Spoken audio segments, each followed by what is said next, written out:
Office Gearhart City Council meeting for June 3rd, 2026 to order. We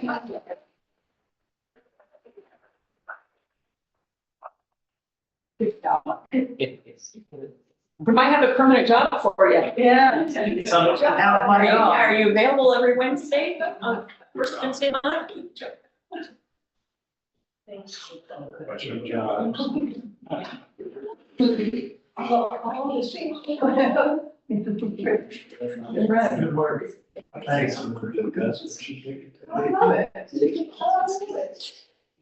It's one of the perks of being mayor.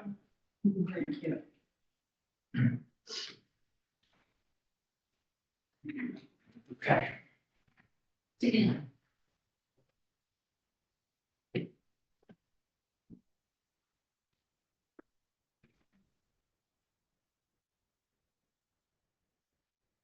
Is there any conflict of interest? We are calling that as an opening ceremony. No. Nope. No. Okay. We're going to have a public hearing now.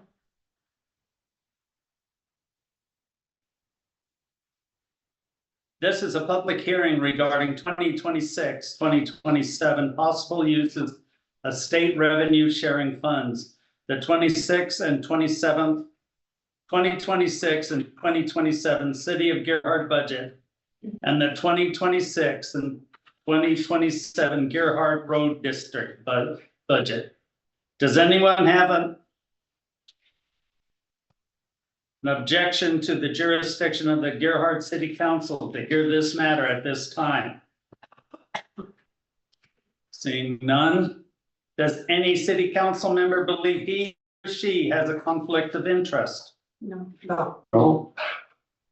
No.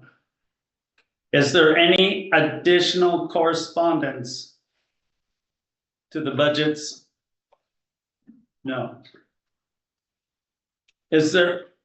Are there any presentation comments by proponents at this time? Are there any presentation comments by opponents at this time? Is there a staff summary or response? No. All right.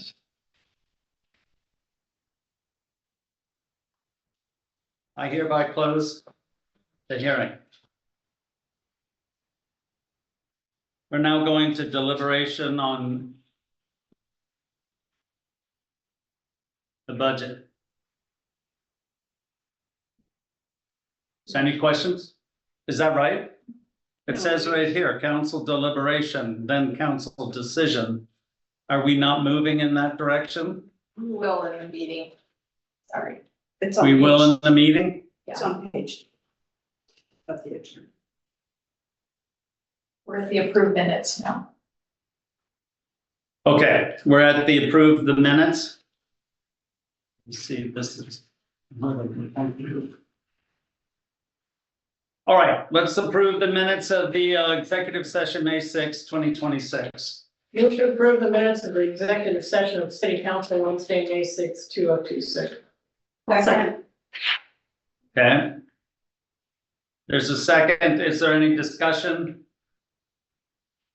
Okay. All those in favor say aye. Aye. All right. Now we'll go to the regular meeting of the City Council Wednesday, May 6, 2026. Motion to approve. Second. Is there any discussion or corrections? All those in favor say aye. Aye. All right. Now we'll go to the City of Gearhart Budget Committee meeting on Wednesday, May 13th, 2026. Motion to approve. Second. Okay, any discussion, questions, corrections? All those in favor say aye. Aye. Okay, everyone has got a planning commission report. Any questions for Chad on that?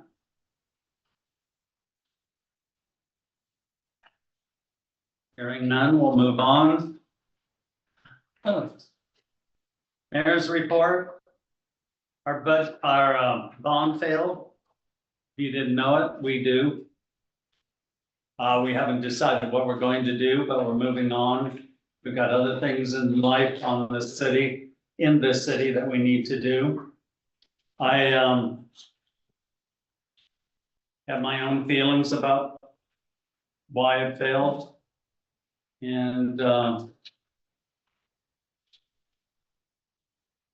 we'll go on to council reports. Paulina. I had a couple of meetings, this month. I met with yourself, Mr. Mayor, and with Chad a couple of times, so a little briefly. I attended it was a League of Oregon Cities, Urban Growth Boundary webinar on the one-time process in the state law that has happened. Unfortunately, I couldn't get the sound to work on that thing. But I do have the slide deck if we want to go back and take a look at it anytime. I also attended the County Housing Task Force. Most of that was a look at a presentation on Manzanita for workforce housing, some discussion about whether it's workforce or middle housing or low income or whatever you call it. But it's basically, it's jobs for people that take care of other people, whether it's in restaurants or hospitals or hotels. It's housing for people like that.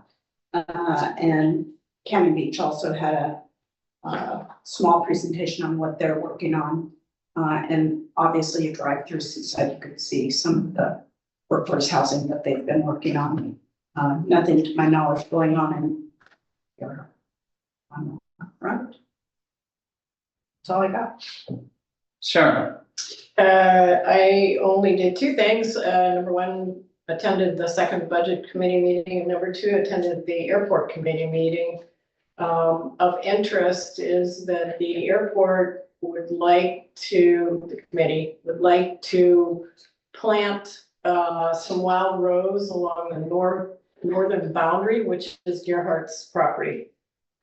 And we will do that through volunteers and potentially just digging up little starts that come from the roses. I have a couple of ideas about where we could get those in Gearhart.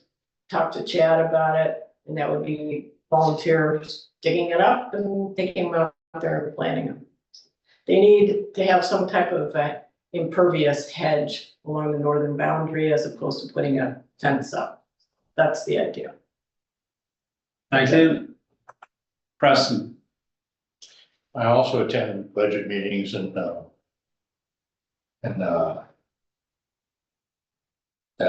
just want to say to the audience, I mean, the planning commission, I think has done a wonderful job. I'm really disappointed by the bond levy. All right. Dana. I did a lot of traveling this last month, so I didn't have as much on my agenda. I did do the budget meeting, and also I monitored communication with the post office. I did communicate with them a little bit with Ryan Sherman down at the Seaside Post Office when they failed to distribute the voters pamphlets to everybody initially, and after that I was traveling, so that was it. That was pretty much my month. Okay, thank you. All right, on to the officers' report. Chief Josh, excuse me. Good evening. I'll make this quick. Stats for May, we had 152 calls for service.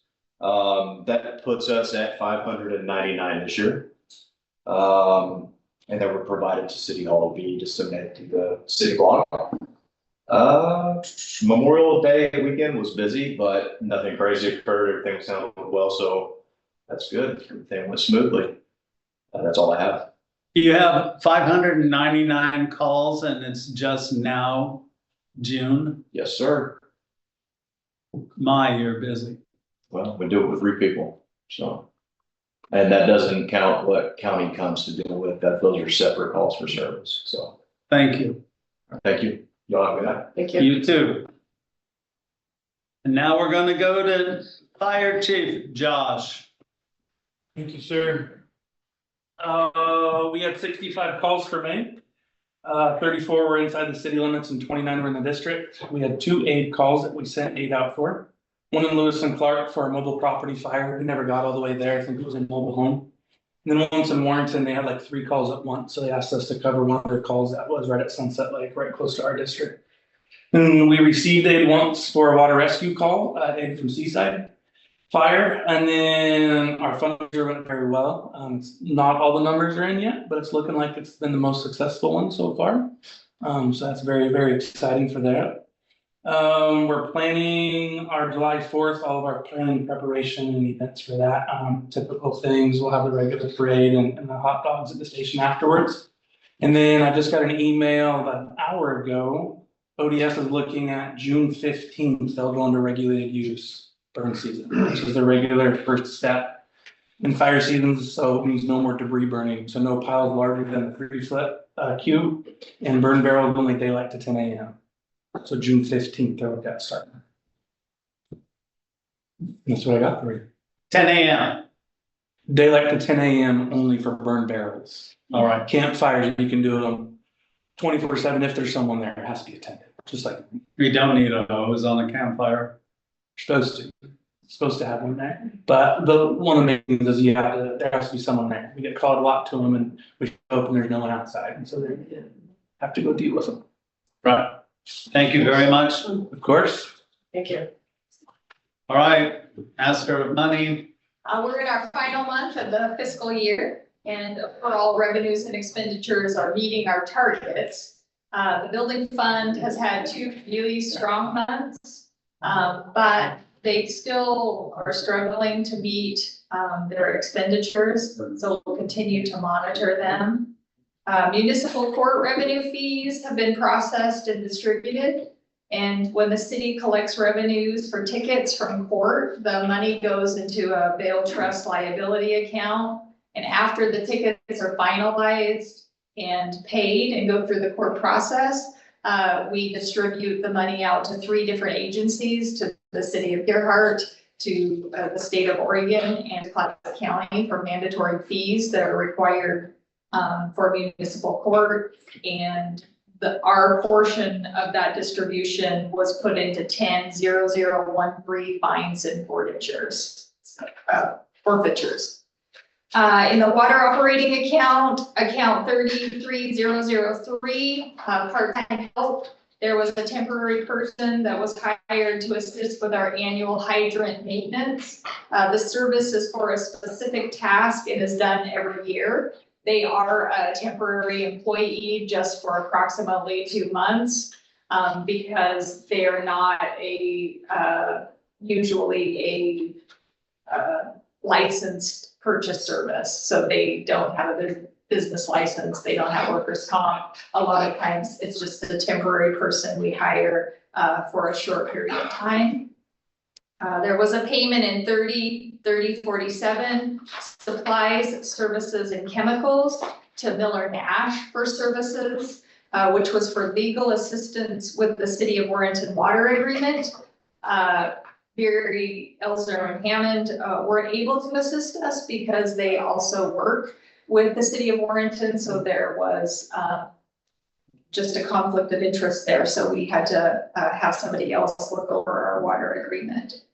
There was a payment in 3064 water purchase to the city of Seaside for 4 Gearhart properties that Seaside provides water to. The individual properties are part of the city of Gearhart's boundaries and are part of our water system. So we read the meter and we send them an invoice just on a regular cycle. However, the actual water that flows into their meter and into their house is from the city of Seaside. So the city of Seaside monitors those once a year and sends us the read, and then we pay for the water to the city of Seaside for that purchase. That's it. That's it. Thank you very much. Quick question. Ballpark figure, how many water users, how many water accounts do we have? We have 600? 1,642 meters Okay. that we invoice out every other month, so. Thank you. And then the condos have 1 meter, but multiple dwelling units. Any idea how many they have? How many dwelling units? Oh, I'm sorry. Go ahead. Probably another 300, 200, Okay. 300, Thank you. somewhere in that's my best guess. Justine, you do 1,600 read or billings every other month, or is it 800 every month? 800 every month. Okay, thank you. Yeah. We have an odd and an even route. Right, okay. All right, moving. City administrator. Oh, city attorney, I'm sorry. Good grief. I was waiting to see Chad Jacobs. We have Lydia Fisher, but Lydia, you're coming up here in just a moment. This is generally for Chad Jacobs. Can you see me there? Yeah, are you covering for him today or? Yeah. Okay. Oh, So so I thought we were covering the fences. 13th Street? No, I requested Chad be here for the meeting, but it wasn't imperative. He's not here yet, so we'll hold off on that portion. Okay. I'll find out where he's at, and then we'll go in just a moment with you, Lydia.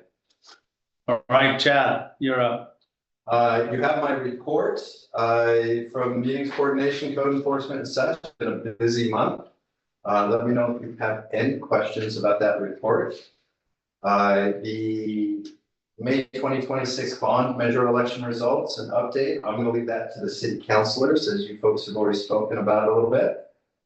And then Lydia Fisher with BEH is here with us. Barry Helsner and Hammond. She works at the same firm that Chad Jacobs does.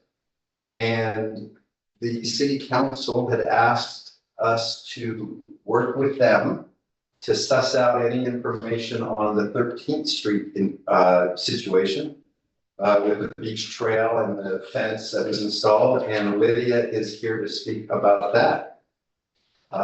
Lydia. Okay. So the council asked that we review what the city had already discovered about the kid property and the fence and any other potential violations that have been raised, potential complaints about violations that have been raised. And so I reviewed everything that the city had done up until the point I came on, and then also reviewed property agreements and surveys, permits, and the consultations with the county and the state that the city had done. And the conclusions that we came to are that the historical deed and land grant record does not indicate that KID has built anything on public land, which was one of the concerns that was raised. Everything that he has built on is private, his private land.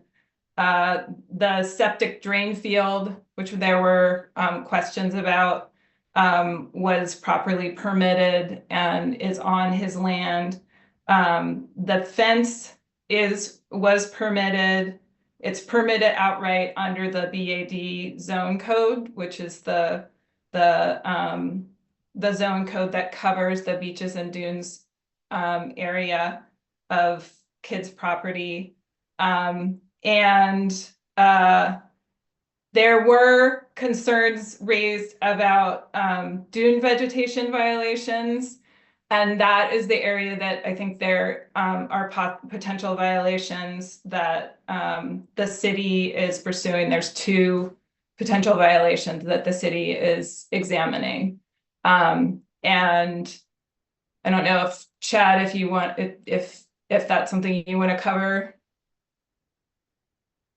Right now, yeah, it appears as though the homeowners association had, this was kind of aside from this situation with the 13th Street. As we were working through this with Lydia, The homeowners association hired someone to go out there and do some mowing. It was not permitted. It was during the bird nesting season and it wasn't quite done correctly. So we are pursuing violations with those people, and it will be issuing them just within a couple days.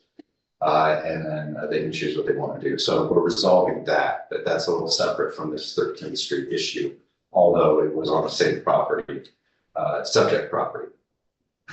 Have you received any complaints in the last couple of days? Because there's a new posting about somebody being out there with a sword or something. Yeah, we got a phone call and an email from a concerned citizen that said that there was some folks out there chopping Scotch broom. And they were curious as to know whether or not that was outside of permissible use.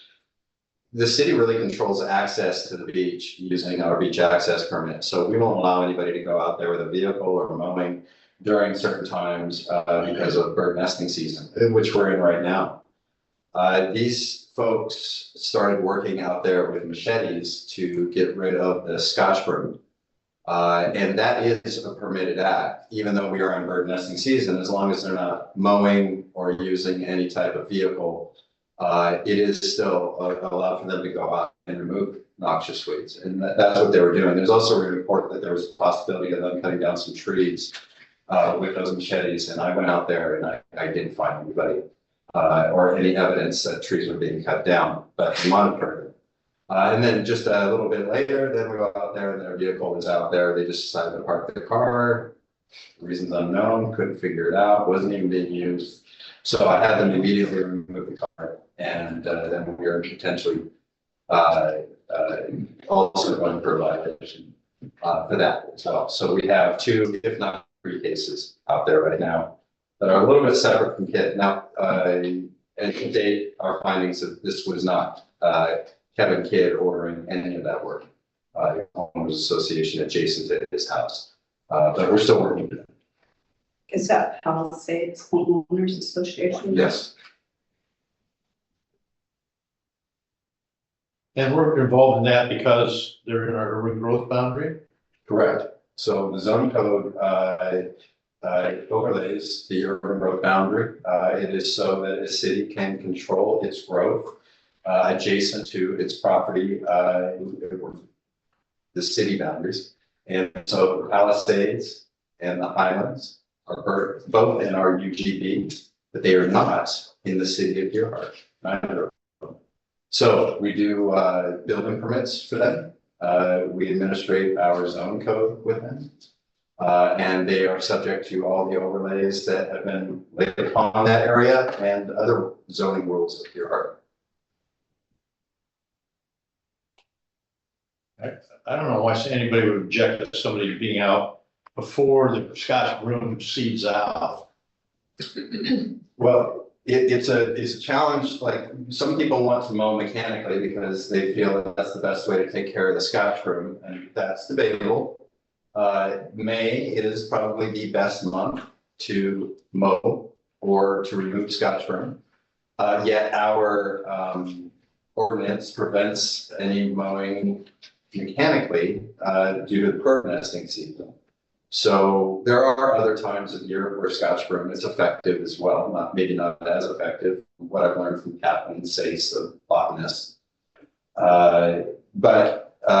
So we have some competing things going on and some misunderstandings. So I believe after we are finished with this, the Palisades will be quite clear on what the rules are. And we are also going to be working with Lydia to clarify some things in our code to make it easier for everybody to understand.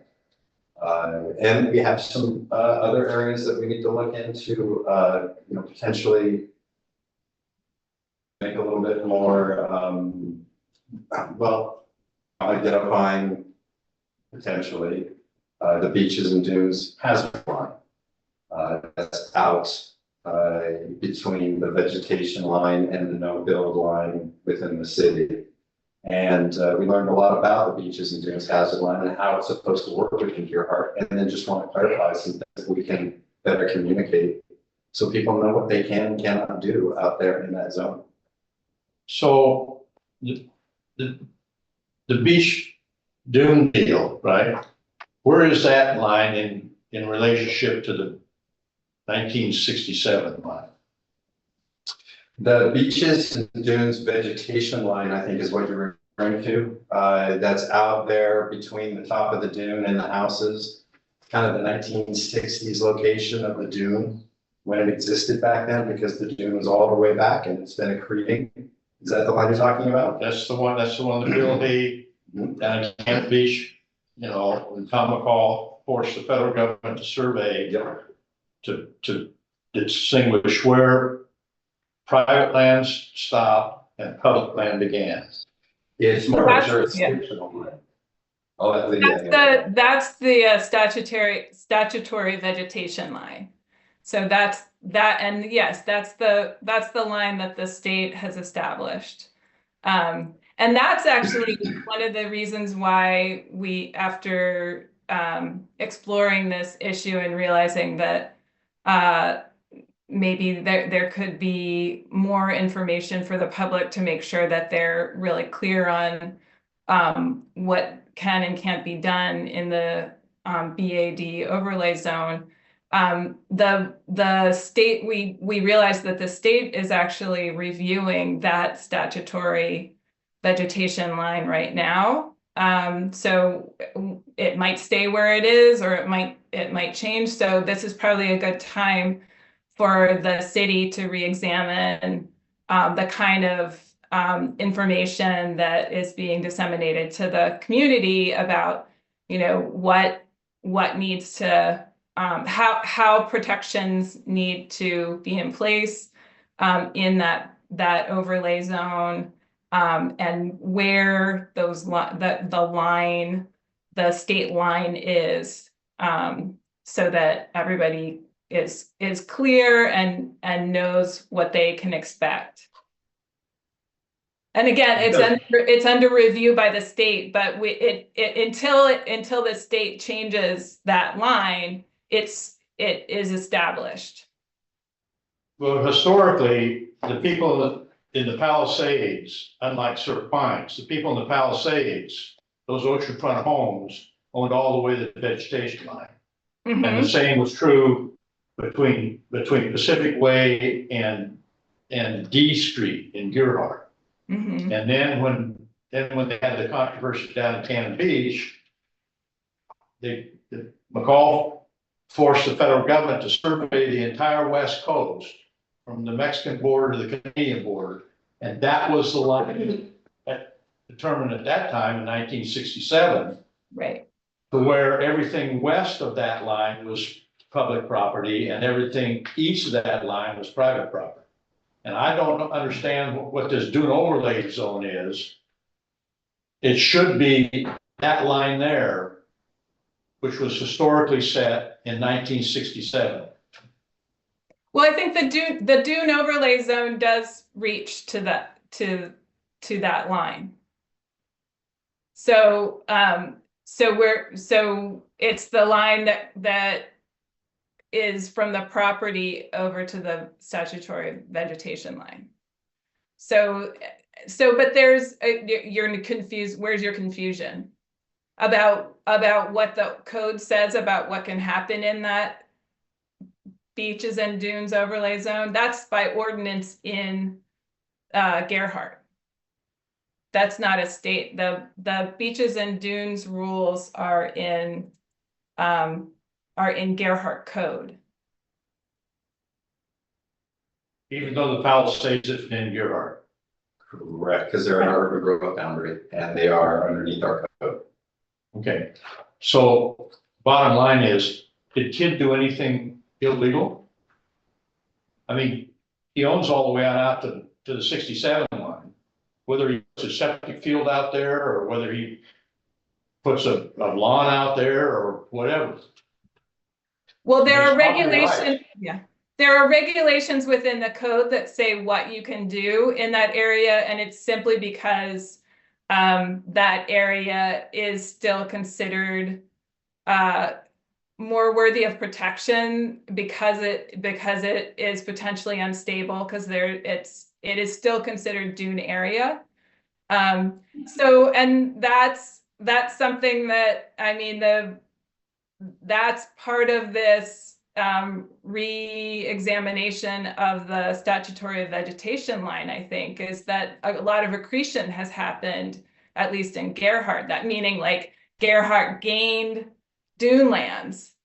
So we haven't heard yet what that's examination of the statutory vegetation line will bring, but it's possible that the line will change and acknowledge that, you know, more land has been added to those dunes. We have to wait and see. Well, everything that's been added to the dunes would be in the state park plan. Not necessarily, I mean, it would depend. It depends on what the determinations they make. I mean, I don't think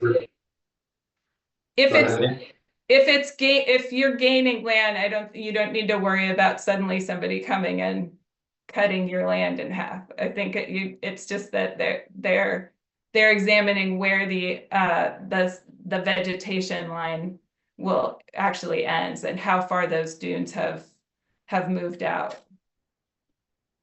towards sea. Historically, I mean, when I was a kid, I could walk to the beach in 5 minutes. Now it takes almost 20. Yeah.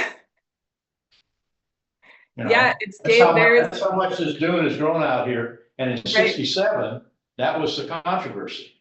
Right. But anyway, what we have to work with is the Gearhart Code, which has specific rules about how far out you can build from your property, and those determinations haven't changed since the ordinances were put in place.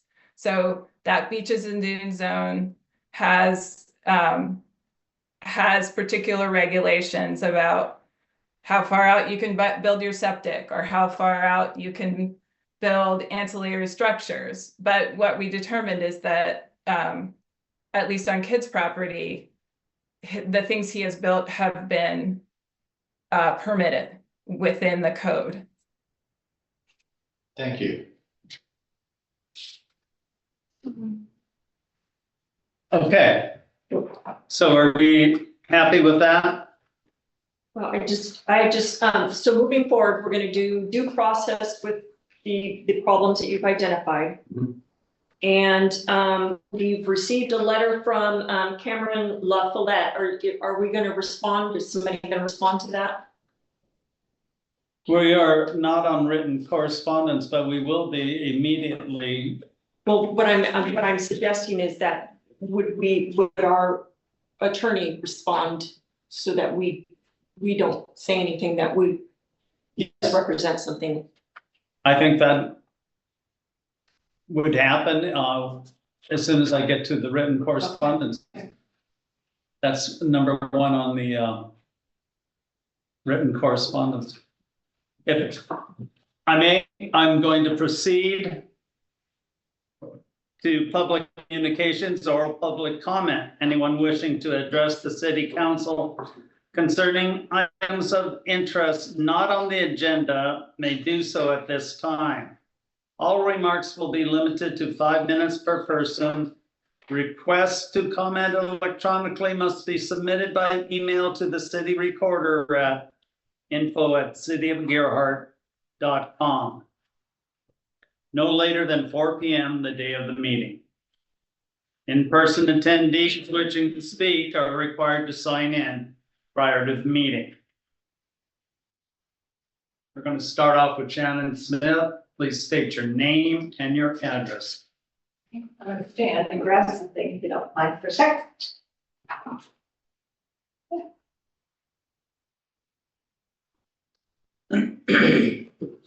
That's a good place to be.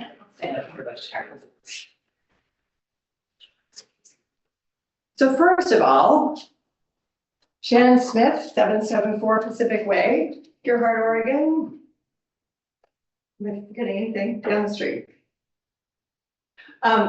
So I'm happy to be here tonight. I was really pleased to be able to attend the previous information meeting with the North Coast Land Conservancy and the positive alliance we want to form with that group, as well as how that's going to work for the city.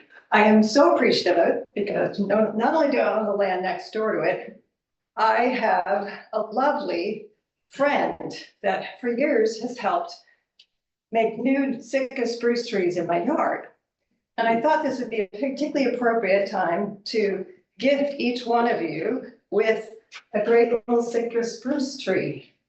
Now, bear in mind, these are I about. have a million of those on my. Then you can donate yours to somebody else, but it's significant. Let me finish. You want to give it back, you can.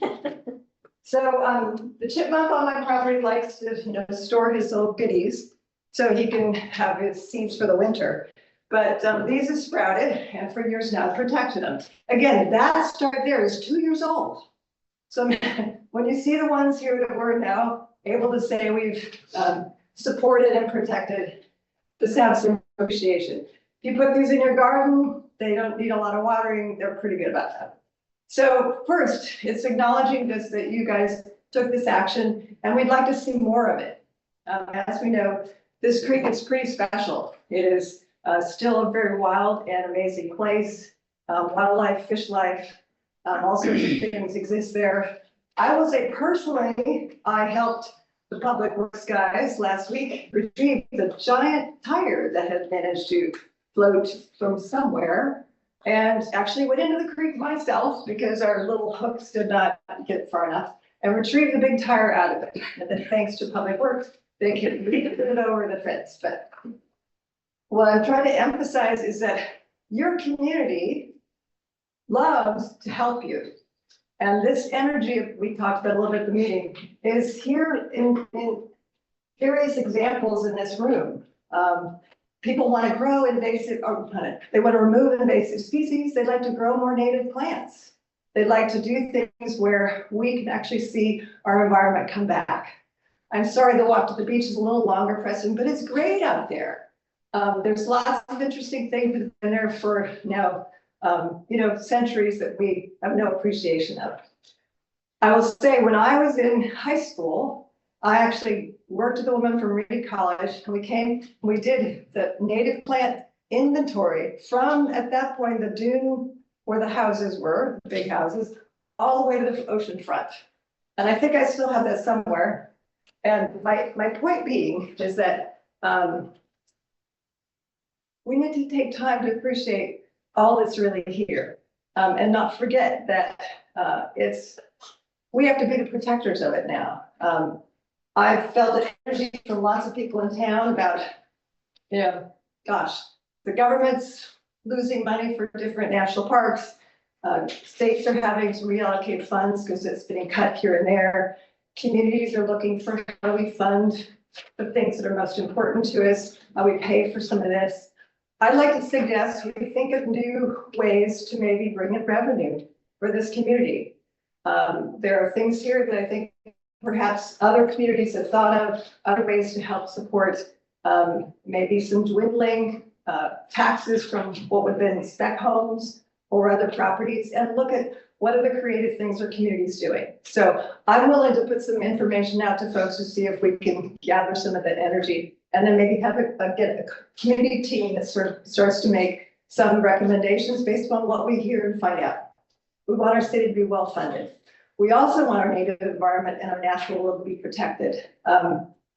It's interesting to me to just understand things as far as there's been a long discussion in the world about environmental protection, all the different groups that have done the conservation efforts. This is actually from my college days, my environmental ethics class. What's scary to me about reading this is everything read now decades ago is even in a more dire, urgent place today. So there's lots of people in the world that want to do and help this, and I still have a vision for Gearhart to do more, and I can again, acknowledge you for taking these first steps. I'd like us to do more, and I'm going to be working to help organize it. So thank you, and let's continue. Thank you, Shannon. Thank you.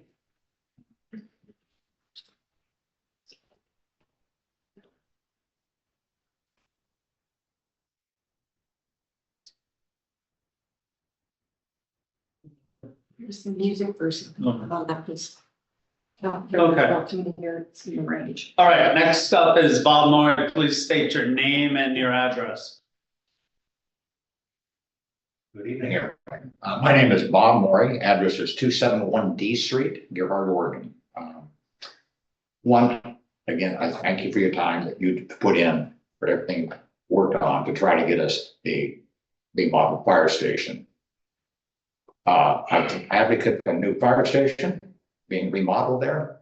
I was not a supporter of the process you used, and I was hopefully clear of that before. That's why I opposed it. It's time to slow this process down. We put the school, we wrote you a memo to say the schools there should be considered in your solution. You should try to figure out how you take almost 8.5 acres and 29,000 feet of building we've saved that we could not get the city to buy for 400,000 plus 100,000 gift back in 2020. Again, think of that. Not all the community understands the history of why we ended up with the school. It's because the city did not want to own the property. I consider the deal you're doing across the street absolutely pathetic. It's just economically doesn't make any sense. You're looking at what 1 point, I don't know where you even are now. I've heard $2 million that you're prepared to put over there, 1.19 plus another almost 200,000 on it. We can work out something over time, slow the process down. I'm thinking you're probably trying to get something on the ballot in November. I'd like to know if you are or not. The community should know. I would say let's slow this thing down to June and July of 27. Slow the thing down. Throw the school into the process, look at it. I spoke with Pat Power, Pacific Power today regarding their site. They're not going to consider their site to do anything with it till after 2027. They're just busy on other issues. It's not a big enough asset.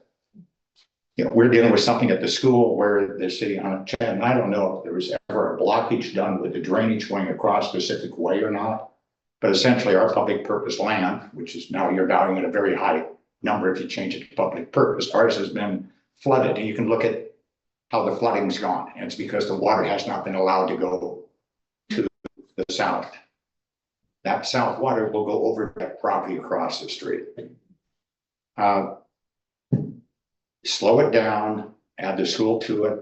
Carrie, you did ask the question, are we going to donate land? No, we're not looking at the Moria County donating land. We're going to make it available. We'd like to do it in a way that gets us a remodeled fire station, gets us a public works facility, because Pacific Power does not want to sell their site at this time. A way that we could do a portable classroom down there that becomes the post office that's owned by the city. You can lease it a nominal amount to an operator, so we don't have to drive to Seaside to get our packages.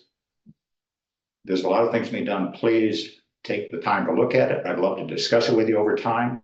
And again, let's get something done next door. We'd like to see it done. And I've wanted it for the 9 years or 10 years we've been in Seaside or here in Gearhart. So thank you for your time. Thank you, Bob. Next up is Deanna Mansell. Please state your name and your address.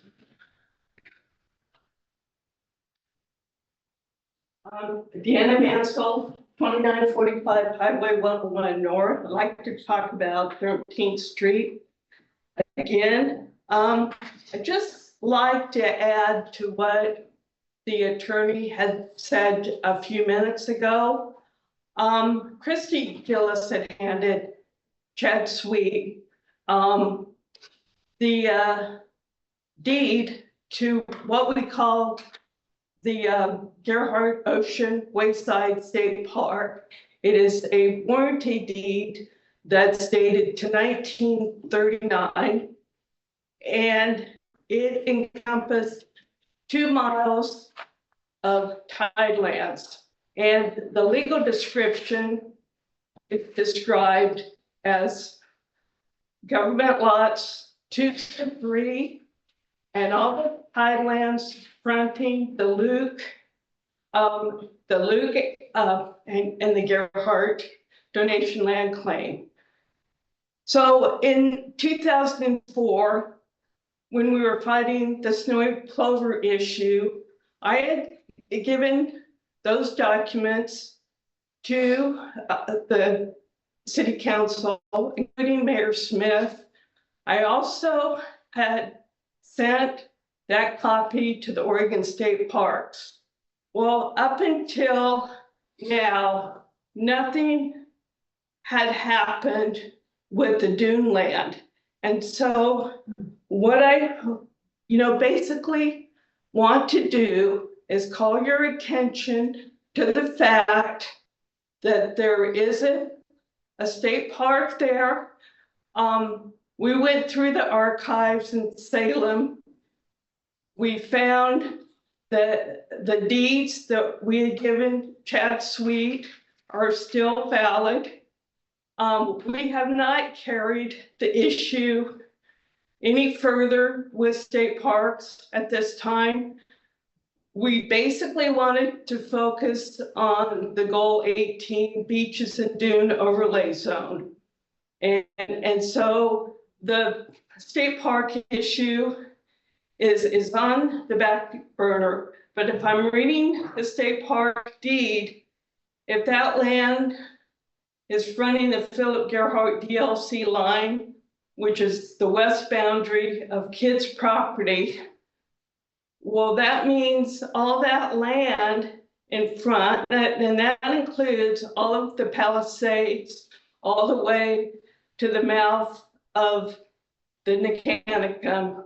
All of that is potentially state park. So we have not made any determination. So what we wanted to focus on was the fence, with which I don't believe is legal. The beaches and dune overlay zone calls for a sand fence. This is not a sand fence. It also calls for pedestrian access to the beach. If you have 10 units, according to that bad zone, there was supposed to be beach access. During my research, I found that Hotel Gearhart Incorporated held the easement, and it's a non-exclusive ingress and egress easement, and a pedestrian path to the beach. They own that all the way from Marion all the way to the beach. And so personally, we don't think that that path to the beach should have been blocked. So I basically, object to that aspect of that. And I don't know if you guys realize that Hotel Gearhart Incorporated is owned by the Osborns, and they've lived in this town for a zillion years. And so, they're local people, and they have the common element interest in all those condos down there. They own all the land underneath the easement roadway. 10 seconds. Okay, so just keep that in mind, that we do object to that path being blocked off. Thank you very much. Thank you, Dan. Okay, next up is Christy Gillis, and I see she's on an iPad. That's my husband at home. Again. Oh, well, would you state your name and address then? Yes, it's Christy Gillis. I live at 03 States Condominiums, on 13th Street. So I just wanted to reiterate a little bit what Deanna has said here and kind of contradict what the attorney said up there. She is saying that Kevin Kidd's property, that everything, the fence, the septic system that he built there. And I have passed this information on to Chad, which I would have assumed that he would have given to the attorney. This is Kevin Kidd's statutory warranty deed. This is his property description here.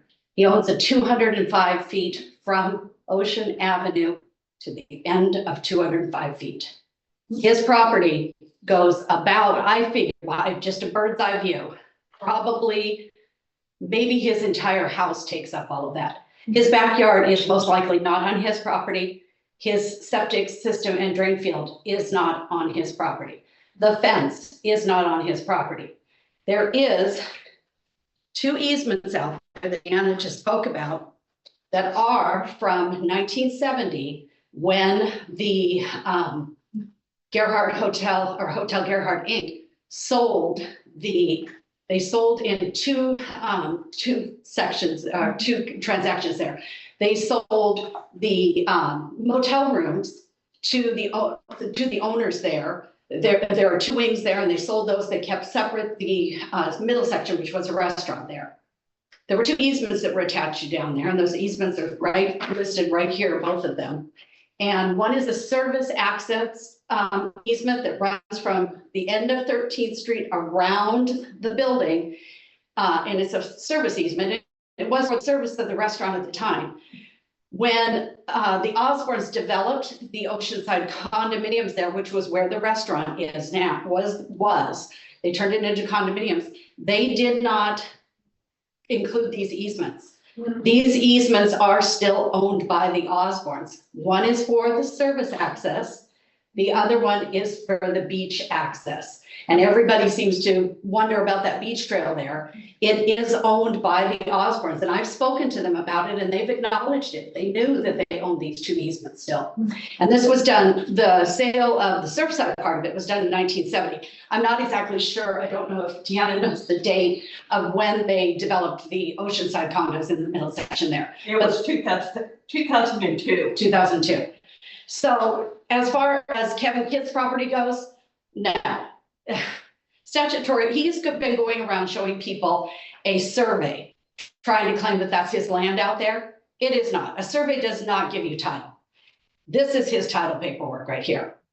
And it's 205 feet. He bought 3 lots there for $525,000. If you could buy 3 lots, oceanfront in Gearhart, 3 or 4 years ago, for $525,000, you got a heck of a deal. My condo is worth that much money. So I am really doubting that he's got 1 lot. He developed 2 of them into houses. 1 lot is sitting there that he's got on the market right now for 1.3 million. And they're claiming it's a 0.9 acre lot. It is not. Right here, it says it is a 222, I think it is, that one. There's 3 lots there. One was 205, the one that his house sits on. His dad's house is 215, and the next one I think was 222. There's no way that they are 0.9 acre lots there. Right there, black and white. This is from Tycor Title. This is a statutory warranty deed. So the attorney, I don't like to tell attorneys that they're wrong, but she's mistaken. That he doesn't own that land, where his septic system is not owned by him. I don't even think his backyard is owned by him. So I'm just, and the warranty deeds that she was talking about, they're right here. This is 1939, this is for the land. This is a quitclaim deed that also is for that same land out there. The state of Oregon has that land out there, and they have since 1939. So that is my 2 cents on the deal. And I do, unlike the attorney, I factually check things, I research things. I have spent the last 7 months researching this issue here, and these are the facts. Thank you. Thank you. Thank you. You're welcome. Thank you. All right, next up is Jack Zimmerman. Please state your name and your address. Zimmerman, 408 West Kershaw Circle, Gearhart. I'm not going to stand, I'm just getting out of minor surgery. since we're not going to talk about your bond fee, you're not going to do a look back on it. I want to point out, you have now received 3 emphatic votes of no confidence. 2022, the Highlands bond was rejected. Your 2025 survey, you ignored it. And now 2026 bond failure. Those votes should have given you a clear message about the tone, context of your city. And you ignored it. So I would like to propose to you that you need to look up a word called discernment, especially as you go forward in the next steps and processes. And I understand that there are people here that are very disappointed. But I think it's clear, if you really go in and you look at those comments in your survey that you ignored, I think it's clear you've lost the trust of the voters. And let's be clear, and I've said it before to you, there is a silent majority in this town. And they're not stupid people, they're accomplished, they're well educated, and they've seen a lot of BS come and go. And they obviously, in part, rejected your process and your rhetoric. Now, as to optics, I think too, it'd be good if you guys would get together and talk about optics. Just taking the example of the Morty's, which I thought was a very generous gift of 3 acres, how you rejected it without much explanation. And then you turn around and you want to sell the voters that you're going to pay $1.2 million for 1.6 acres on questionable land, and the public has given eyewitness testimony, and you've apparently rejected that also. But the optics of that look strange. Here you had a gift of 3 acres right across the street, a family that was more than willing to work with you, accommodate what you needed, and you just walked away and instead went across the street and offered up 1.2 million for 1.6 acres. Where you have testimony that there was toxic waste dumps in that place, there's flooding, the fact that Mr. Moore had to bring up the fact that the culvert has not allowed drainage off his property. When we have testimony, and some people right here in this group know very well that that property floods. They also know the soil composition, which is impervious. So the topic alone struck a real strong chord with your voters.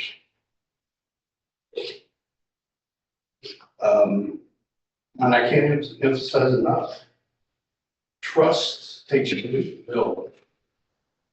And over the 8 years of your process, it's not the voters' process, it's your choosing. You've lost that trust. And I think that should be factored into your future decisions too, is that as you go forward, keep that in mind.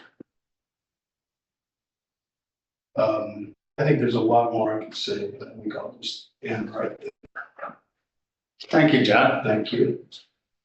Okay, let's move on to written communication, and this one is right here. Kid property is from Cameron Love Follette. And our lawyer from BHM or BMH. Yeah, Lydia had stepped up. I didn't Oh, okay. realize that she did. All right, so there is a letter she can write to. Yeah, she, what she read, we can go ahead and, send off, Cameron also, and, and then our attorney also did have those documents that were referred to, earlier as well, and when she made her determination. So yes, we can send out a letter, there will be a bit of an expense to it, but if the council so chooses, absolutely. Chad, did she get the deed that Deanna was? Yes. She had all that information, unless that was what you sent me just a day ago. But everything that was sent to me previous to a day, I don't know if there's even a I document. sent you that statutory warranty deed from 1939. Yeah, that was weeks ago you did that, right? So that last week? Yeah, it was last week, and then just a few days ago, I sent you, So she may be responding to her, two pieces of information that they didn't have maybe, but I believe Lydia had all that information. I'll double check that she did, report back to you myself on that, and then see if that makes any changes. I did forward those emails to Lydia, and she did not, say anything about it yet. So I'm a little unclear, but I believe we have all that information. Okay. Well, then you'll make sure that gets taken care of. Responded to, yes. All right. So, did you have something else? Just one question then. After listening to the folks that were talking just a minute ago and you know what Preston said earlier and such, and then this layer about the Osbornes and the condos and the restaurant that's not there anymore and all that. Who owns the easement then, do we think? Osborne? No, there was a property deal made fairly recently because there was a septic system that was not on their property, controlled by them, one that was on their property, controlled by them, and they cleaned that up a few years ago. So there's been even some movement since then. But I can tell you exactly what the county says at this moment, and we rely on county documents for all ownership of land. And that's the discussion that who owns it now? When did they own it? It was all kind of coming from, but currently that is owned by the Pacific Palisades Condominium Association where the fence was put. That fence was used to block people from walking onto the kid property and encourage people to walk onto that easement. And if you go there today, which I encourage all of you to do, you will notice that the trail is still, there is a trail, and there's still a trail to the beach. It's all on private property, so I can't give you permission, necessarily to use it, but I do know that they've never said no to anybody using it. So it is currently open, and it's currently more on the easement, I believe, that was originally designed for that access. And that access was designed for those condominium associations when they were building them and putting them together. Thank you. Yes, ma'am. Okay. So that's the Cameron letter. We also have a letter from E Squared Land Use Planning Services on behalf of Scopey Properties. We also have a late correspondence from Jack Zimmerman, and that takes care of all our written correspondence. Now, moving on, we're going to go to resolution 1012. And Chad, will you give us a synopsis? Yes, sir. And how about if you just, Yeah, I think that would be better if Ms. Justine went through that. well, I'm so sorry for. I asked the master of money to please. Yes, so I did put together a staff report, but it was mainly just for you to review and to go through. This is the final process in adopting our budget. All of you are part of the budget committee and gone through that process and are kind of aware of what's already happened. But I thought this would be just a good gauge for us to have, to be able to look forward, kind of see what's going on. Resolutions are, and if people had questions, they would also have some narrative rather than just having the resolution in the packet like we normally do out of staff.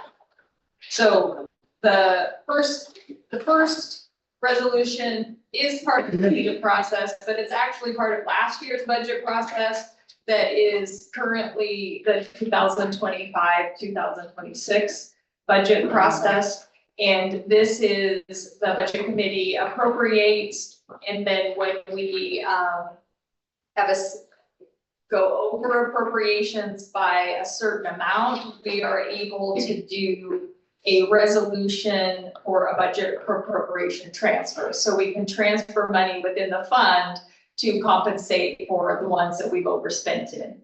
So we did have a couple of things come up that we were not expecting. We had to buy some software for municipal court, but we were, at the time when that came up, the police department had switched over software systems and they needed, they did not think of the repercussions that it would impose on municipal court because they're two separate entities.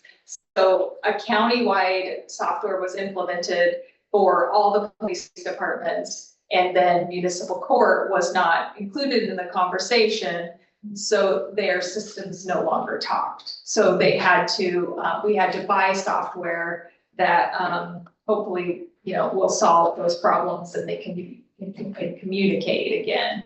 So that was one purchase. So the municipal court was over and the police had a line item because we had the two softwares going and for 1 year as an overlap, and we didn't quite need as much money. So we're just taking their line item from the technology budget and moving it down into the municipal court line item for that software.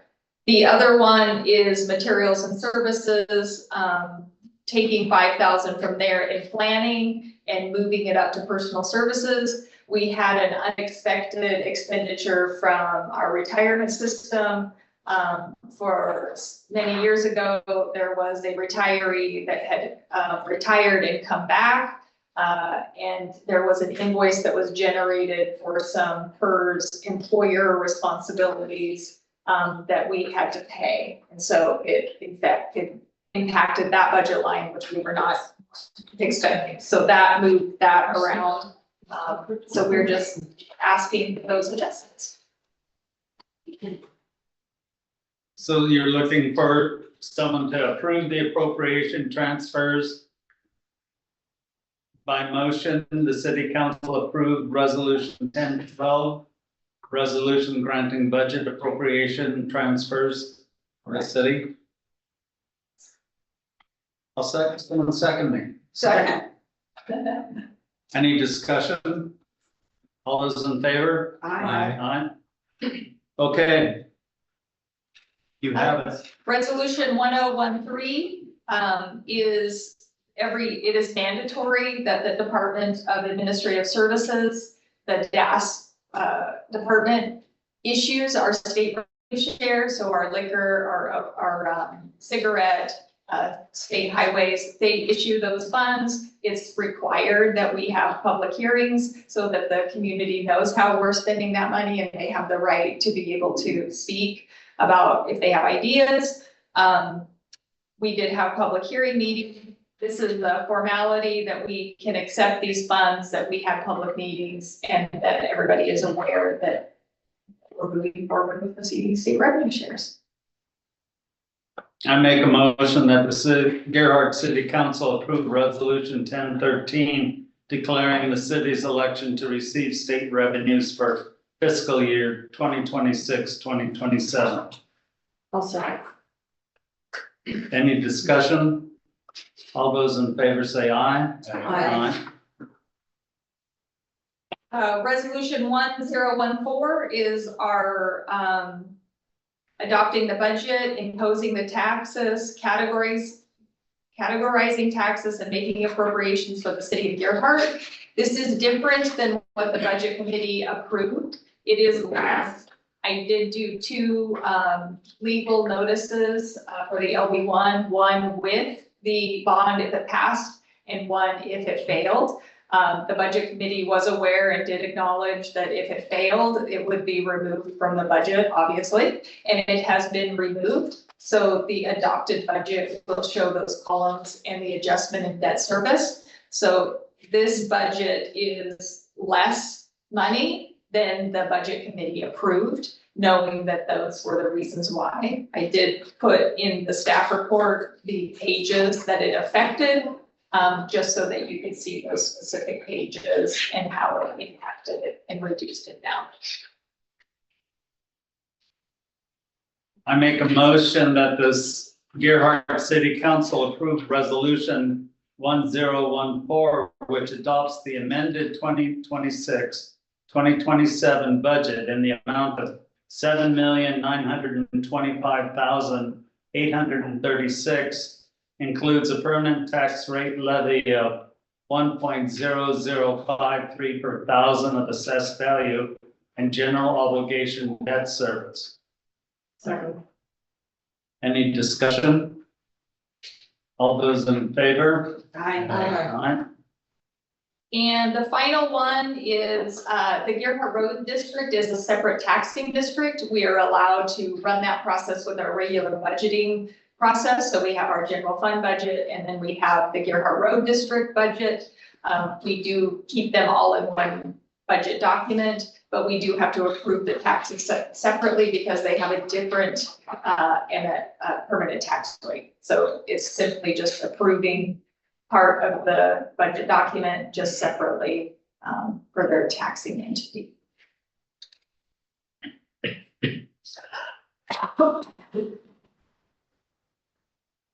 I make a motion that the Gearhart City Council approve resolution 1015, which adopts the Gearhart Road District proposed 2026-2027 budget in the amount of $399,329 with a permanent tax rate limit levy of 0.0602 per thousand of assessed value. Second. Any discussion? All those in favor say aye. Aye.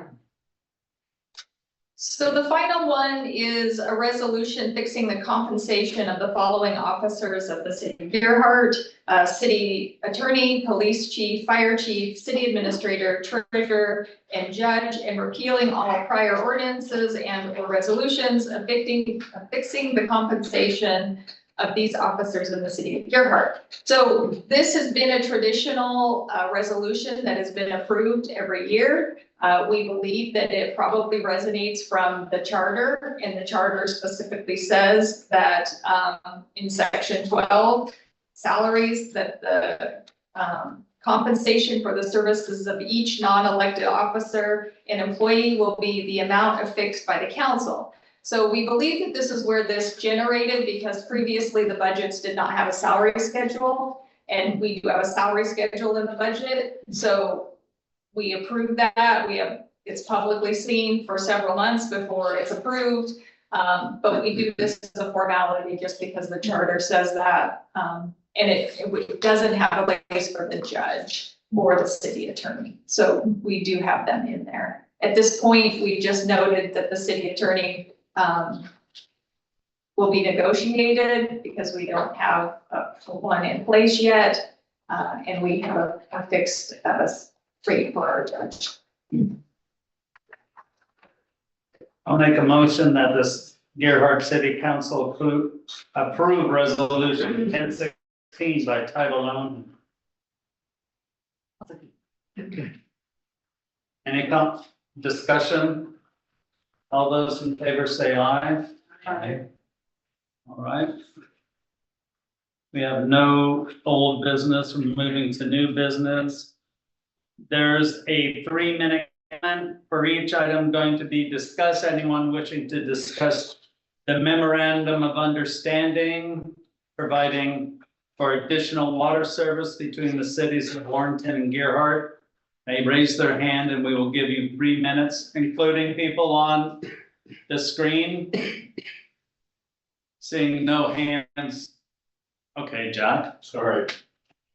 Is the memo of understanding, is that all you're gonna have, or you're gonna have an actual contract? We, in government, we have a memorandum of understanding, which is what we work on and have always worked on. And that's legally binding? It is binding between the two cities. Anyone else? Seeing none, I close the comment period. All right.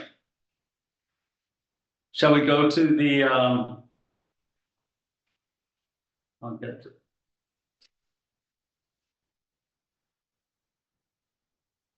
Chad, will you read the synopsis for us?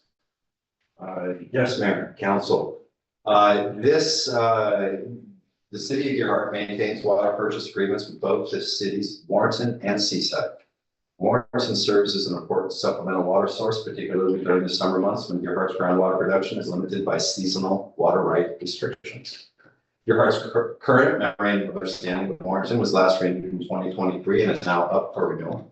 The city of Warrenton approved the attached MOU at its April meeting. The proposed MOU would allow Warrenton to continue providing water to Gearhart through May 2031 at the outside city government rate described in the Warrenton water fee schedule. Recommendation is that the council authorize the city of Gearhart to enter into the attached water memorandum of understanding with the city of Warrenton. Also, under legal analysis, Sylvania Miller with Miller Nash assisted us with the review and negotiation of the draft agreement. The most notable changes from the prior agreement is the extension of the term through May of 2031. The agreement also identifies the applicable rate category as Warrenton's outside city government rate as described in Warrenton's adopted water fee schedule. Financial analysis was that the proposed budget was prepared based on the anticipated cost of purchasing water from Warrenton under the agreement. The MOU does not establish a specific percentage rate increase. Future costs will depend on Warrenton's adopted water fee schedule and the amount of water Gearhart purchases. Any questions from the council? I have two questions. Was the water, so we didn't have anything to say about their water fee schedule, just like they probably don't have anything to say about ours. Correct. And that's been in place for some time. Correct. Now, we did, Sylvania Miller and I did approach the city on multiple occasions and discuss with them our situation and where we are paying for all the infrastructure and maintaining our system. And they understood that when making this agreement. It still didn't make much of a change to their MOU. It's very similar to the way it was before, except now we also have more water available to us from Warrenton to get through the year. Do we know how often they change their rates or look at their rates? They're just run through their budget process, and typically after their budget process, they look at their rates again. The last rate change they made, I think, was about a year ago. I think they're making another one this year. And they may be making it, and so we've got our eyes on that. Can't remember if it was 4% or 5%. And on page 2, there's a at the very top, the last whereas has an item 1 or I or like something was going to be written there. Is that just a typo? No, I remember us talking about it. It was just a floating eye. That I'll double check to make sure, but no, I don't believe it's attached to anything. Chad? Is there a minimum amount of water that they specify we have to buy? No, but we do pay a rental to be connected to their system. So every month we pay for a meter fee. So I suppose that would be the minimum. And so in the months, the 9 months, 8, no, I won't even say that. For part of the year, when we do zero water, we still pay a rental to be connected to that water system. Helps them maintain it, replace the valves, and that sort of thing. Do you know how much that is? We're just looking at, it's every month, is one of them, I think a total of like 700. Yeah. We have to pay 2 meters, one of them is more expensive than the other one. We have two connections with Warrenton, one right down here on McCormick Garden Road, and then one at the end of Adair. Is that per month you're talking about? Per month, And we do have to pay, just like the city of Gearhart charges people who have zero consumption. You still have to pay the base rate. Sure. Same thing with the city of Warrenton. They charge, so one of them is $737 and one of them is $476. So every month we pay $1,213. My mind was going to, if we ever get our increased water rates, we will have potentially less need of water that we get from them. Is that Essentially, yes, okay? So, that's the goal, actually. okay, and they're all fine and good with that, right? Yeah, I think we've all seen Warrenton's development, and they do have uses for their water in the future. They've got some large developments that they'd like to look at. They do have enough water to provide for them and for us, but as they develop more, and things become more and more scarce, because they are surface water out of a river rather than in a constrained aquifer as we are, they are more susceptible to changes in the environment and whether or not they're able to take more water in that. So eventually, yeah, they would kind of like to have that water available for their people, but right now they're doing really well. That's the agreement.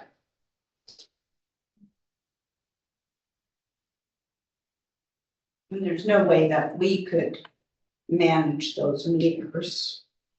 They own the meters. Yeah, they own the infrastructure and the meters, as the mayor was saying, and they provided those to us, and so they rent them to us.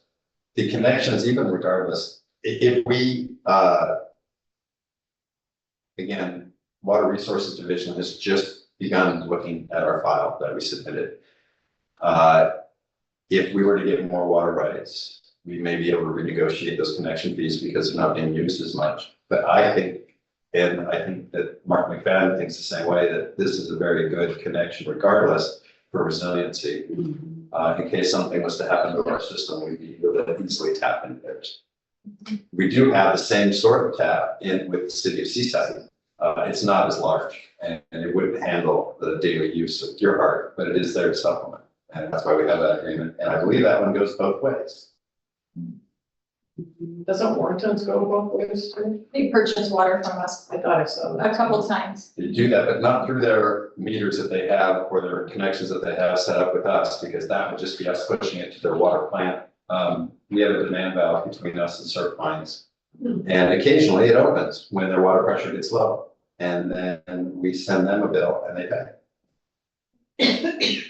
They deduct it from our water. Excuse me, yes, actually, we send them a bill and they deduct it from our water bill.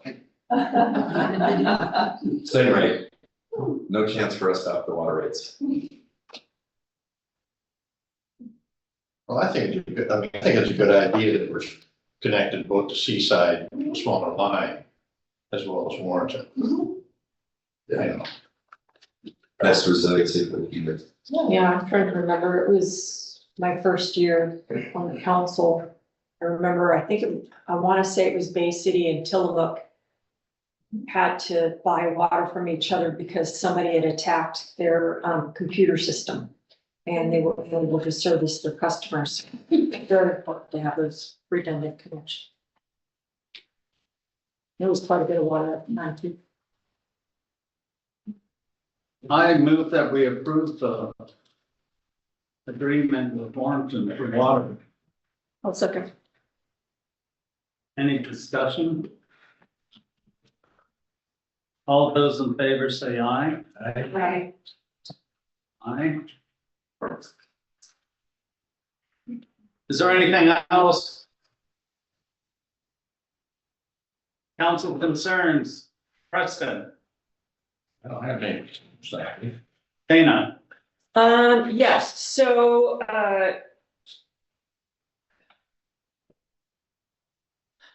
I'm trying to be positive and not create a, us versus them type of a situation with the post office, but I'm getting rather frustrated with the communication we're getting from them. They will tell us one thing in a meeting, and then the next, you hear from citizens that they're going over to the Seaside Post Office and hearing something completely different from a different person over there.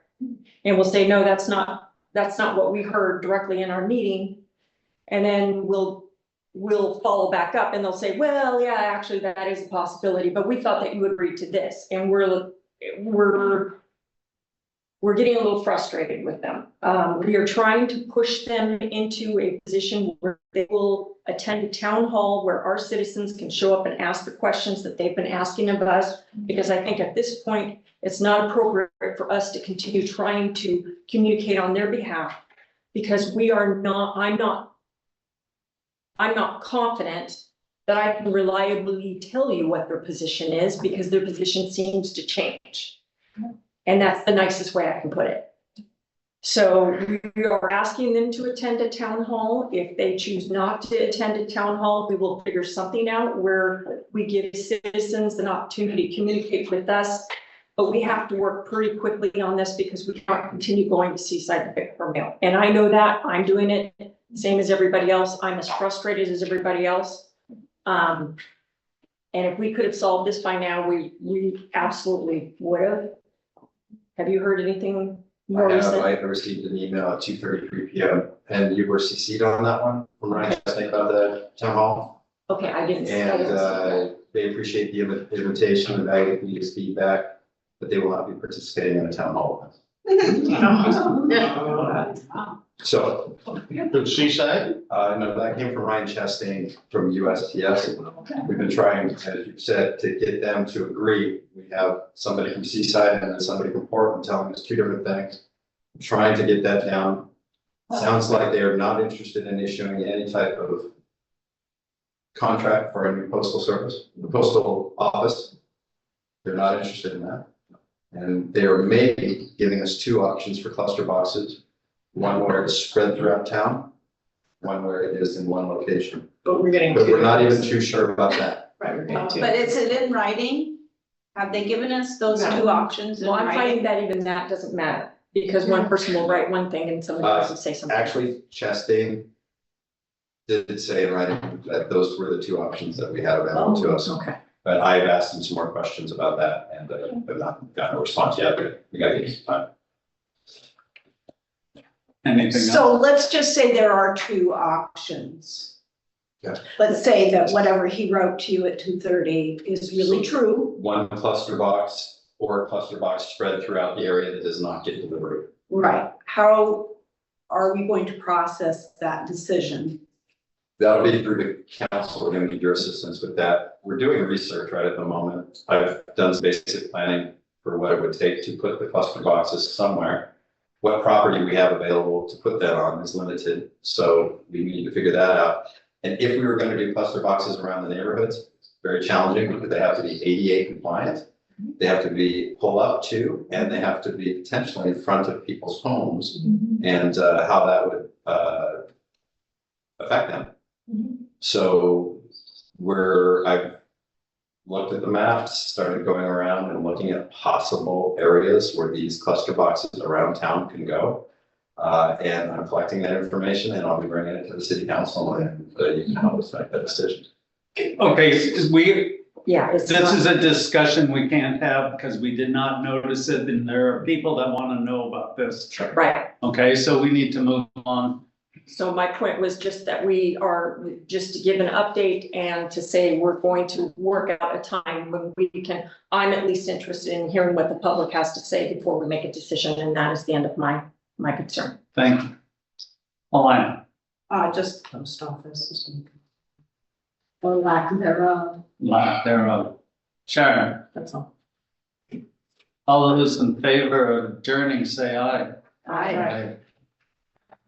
Thank you, everybody.